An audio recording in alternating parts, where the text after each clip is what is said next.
Hoje nós vamos falar sobre China, sobre esse país, esse gigante que é a China, e é um país repleto de contradições. Então tudo que a gente ouve muita coisa sobre a China, né? E a gente ouve muito, mas estuda pouco sobre a China. Então, por causa disso, eu achei que esse momento seria um momento importante da gente se aprofundar um pouquinho e entender um pouco o que é a China e sobre o que a gente está falando. Claro que um país que tem milhares, né, de anos de história, eu não vou conseguir explicar aqui para vocês, a gente não vai conseguir chegar a grandes conclusões, ou pelo menos se aprofundar completamente na história desse país e na geografia desse país. Mas algumas coisas, alguns aspectos gerais, e especialmente no que dizem respeito à geopolítica internacional, eu vou tentar trazer nessa minha explicação aqui, tá? E como eu falei para vocês, esse é um país cheio de contradições, mas é também um país que demanda, para a gente estudá-lo, para a gente entender, ou pelo menos tentar entender, a gente precisa necessariamente tentar olhar para esse país e porque a gente entende dele, ou que a gente vê e descobre sobre ele, a gente precisa olhar com um outro olhar. E aí eu me pergunto se a gente consegue falar sobre a China sem um olhar eurocêntrico, que é o que esse olhar, né, branco, judaico-cristão, né, e que é o que define a gente, né, ocidental, né? Como é que a gente consegue olhar para a China sem os nossos valores, né, que a gente, enquanto sociedade, valora, para tentar entender esse lugar que é milenar, né, mais antigo do que a vivência, por exemplo, aqui nas Américas, por exemplo. E, e então, como é que a gente pode entender, né? E aí por isso eu trouxe esse mapa, que é um mapa que é possivelmente um mapa mais antigo do que os mapas das grandes navegações portuguesas, né? Que coloca em questão se foi os portugueses e os espanhóis, os europeus, basicamente, que descobriram a América. Esse mapa parece ser de antes do descobrimento do Brasil, do descobrimento do Brasil e da América, né? Feito pelos europeus. E, e ele traz no centro dele a China, né? Então, eu trouxe esse mapa por esses motivos, né? Porque o que a gente soube a nossa vida inteira, né? Ou pelo menos esse valor eurocêntrico que a gente tem da vida inteira, talvez não seja a única forma de olhar o mundo e especialmente esse lugar do mundo. Então, é esse primeiro questionamento que eu queria trazer para vocês. E eu estou trazendo isso não como uma certeza, mas também como uma dúvida que eu mesmo tenho, né? São coisas que eu mesmo me esbarro. Por quê? Porque é algo, é algo, é uma realidade tão diferente que é diferente de tudo aquilo que a gente vive e viveu, né? Então, por isso que é um esforço, é um exercício, né? Tentar não olhar com esse olhar eurocêntrico a partir dos nossos valores, do que a gente julga que é certo, do que a gente julga que é melhor, do que a gente julga que é de certa maneira, ou que é certo ou errado, e etc. Né? Ao mesmo tempo, né, que é um país completo, repleto, cheio de contradições, seja das nossas, do que a gente entende, né, enquanto contradições, seja do que eles entendem quanto a isso, né. Então, a gente vai tentar trazer um pouco disso para a gente. Então, do que a gente está falando, né? A gente está falando do país mais populoso do mundo, né? Que é a China, que tem 1,4 bilhão de habitantes, né? Nós temos no mundo, né?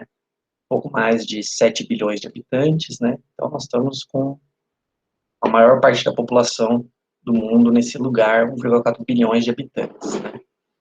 Economicamente, é a segunda maior economia do mundo.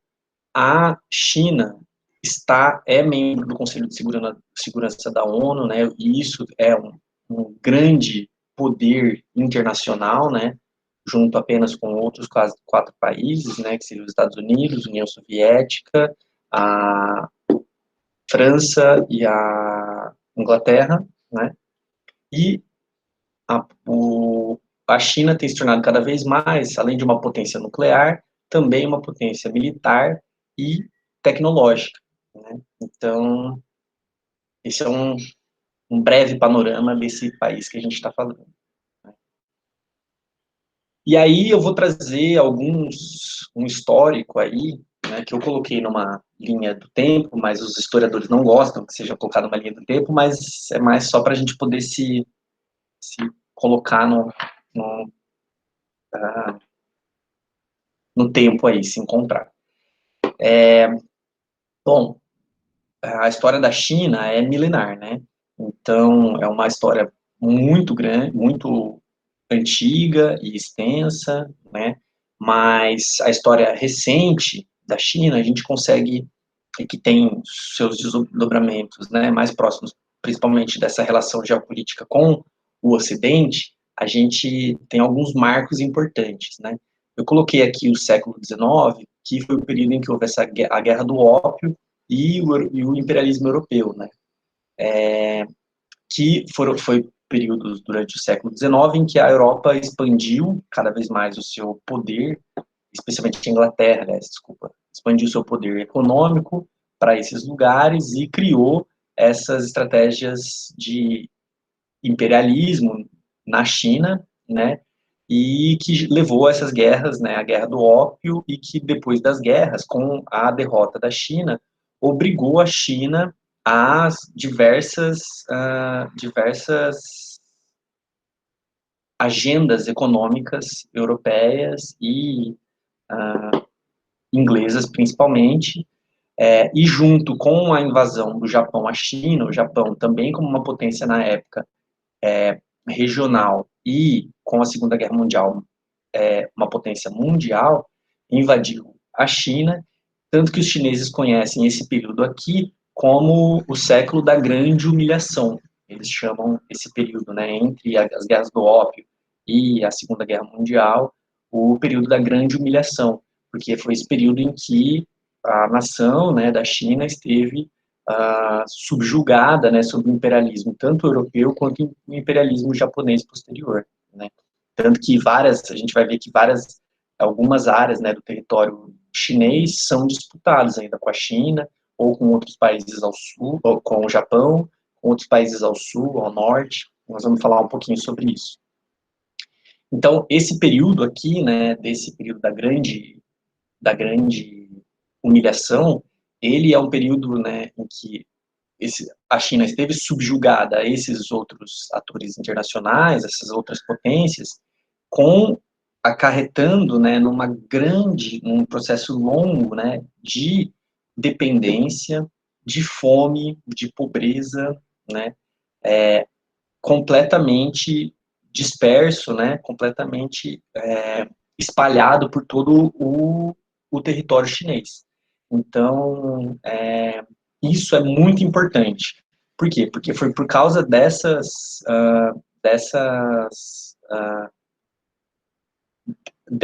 problemas e dessas humilhações que, ao longo do século XIX, do século XX, a China passa a reivindicar, né, uma revolução popular que acontece no final, em 1949, né, com o Mao Tse-tung, em que o país se torna, então, um país comunista, né, e, portanto, passa, então, principalmente, né, a fazer parte dentro desse cenário que nós aqui no Ocidente entendemos como aquele cenário da Guerra Fria, daquele mundo bipolar e etc. Né?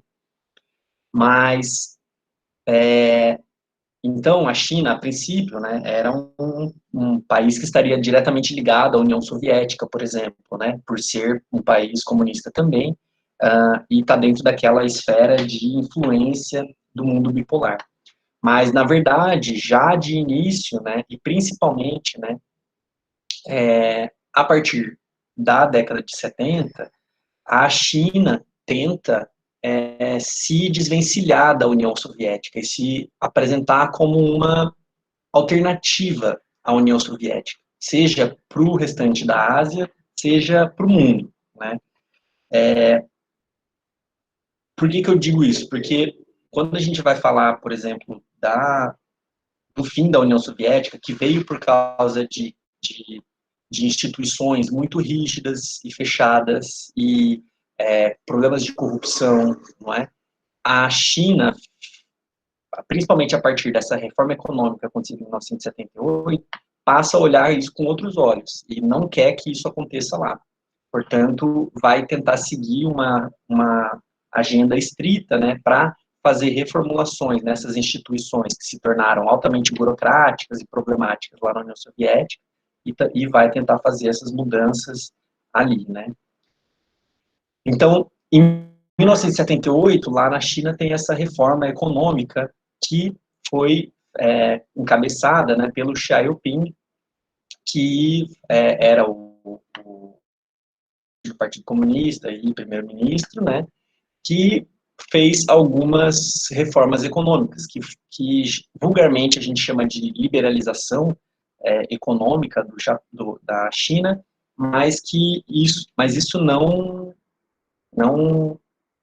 é um termo muito correto, mas de maneira geral a gente pode colocar que foi uma liberalização econômica, mas não é uma liberação econômica como no Brasil, por exemplo, né?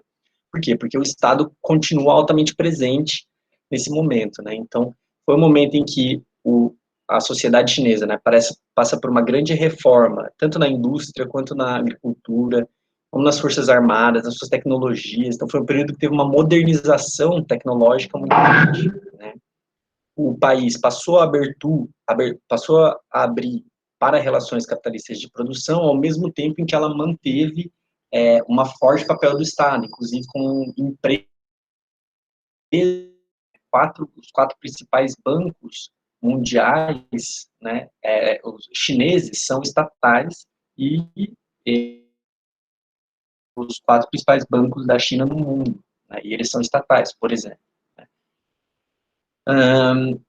E aí, a China, diferente da União Soviética, nesse período, ela começa uma maior abertura, né, para conversar com os outros países e se tornar essa alternativa ao socialista, né, em relação à União Soviética. Então, tem uma separação clara ali, né, garantindo, então, essa autonomia nas suas relações diplomáticas, que vai muito além do que a relação com a União Soviética. Não que eles fossem inimigos ali, mas a China não era integralmente aliada à União Soviética e às políticas soviéticas, né, porque ela tinha possibilidade para isso, né.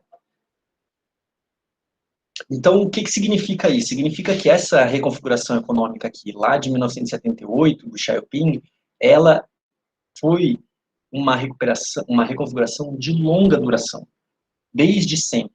Então, isso é uma das coisas que é interessante pensar e repensar nessa questão do eurocentrismo, né, é que é uma capacidade de planejamento a muito longo prazo, né. Então, por isso que eu falei que aquela liberalização econômica não é uma liberalização econômica que aconteceu, por exemplo, no Brasil. Porque ela, ao mesmo tempo que ela abriu a economia para relações capitalistas, ela fortaleceu setores estratégicos estatais que, ao longo do tempo, pudessem garantir a sustentabilidade do Estado e dessas empresas estatais da China. Então, é um pensamento de muita longa duração que vai além de propostas governamentais que mudam de 4 em 4 anos, por exemplo, ou de 8 em 8 anos, conforme muda o governo, por exemplo. Então, é uma forma diferente de pensar, inclusive, as próprias instituições e a democracia e assim por diante. Então, isso que é importante, pensar que essa mudança aqui não foi uma mudança somente para aquele momento. Ela foi acontecendo ao longo do tempo e que permitiu e que levou a China para o que a gente está, para a China que a gente conhece hoje. Então, essa China, essa grande potência que eu coloquei aqui no mundo, né, a segunda maior potência econômica mundial, que tem todas essas características, não é à toa que ela vem, né? Ela vem desse longo processo de transformação social, econômica, assim por diante.